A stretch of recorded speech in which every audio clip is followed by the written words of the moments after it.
When we look at this example, once again, we're still looking at that relationship of the bigger the angle is, the bigger the opposite side is going to be. But this time we don't have all of the angles. And so the first thing we want to do with this one is we want to make sure we know what each of these angles is going to be so that we can determine which angle really is the biggest, which one is the smallest, that kind of stuff. And then we can make a judgment call about the opposite side. And so we have to kind of use some of the things that we've already learned.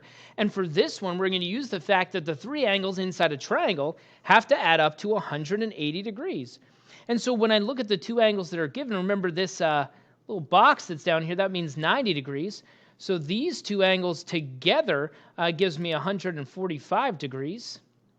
And so if I want to find the missing angle, of course, I need to do the 180 minus the 45 degrees, which leaves me with a 35 degrees. And so that's what this missing angle is going to be, is 35 degrees. Now I can look at this and make a judgment call about the size of the sides based on, sorry, I erased a little bit too much there, based on the size of the angle.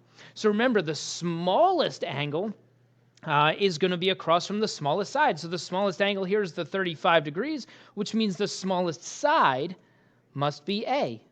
Okay, so A must be the smallest side. The next smallest angle is the 55 degrees, so the next side in terms of size is going to be B.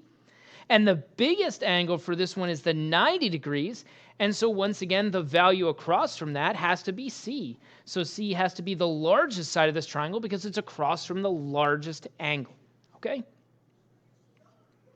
If I look at the next one, same kind of thing. I'm missing one of the angles, so I have to use the fact that, hey, the angles inside a triangle have to add up to 180 degrees. And so if I look at these guys together, all right, together those give me 98 degrees. And so if I want to find the missing angle, I have to do the 180 minus the 98 degrees.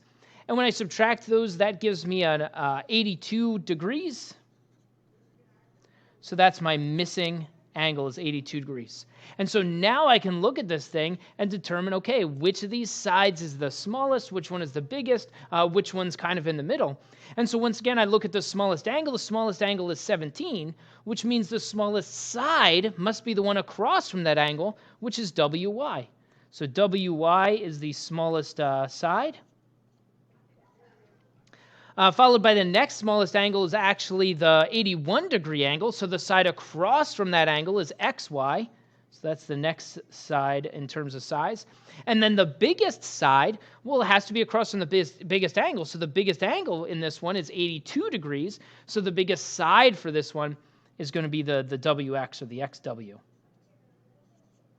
Okay, so again, we have to make sure we know what each of those angles is going to be. If I know each angle, now I can determine which side is the biggest, which side is the smallest, and which one is in between. Okay, the biggest side is across from the biggest angle. The smallest side is across from the smallest angle. Okay.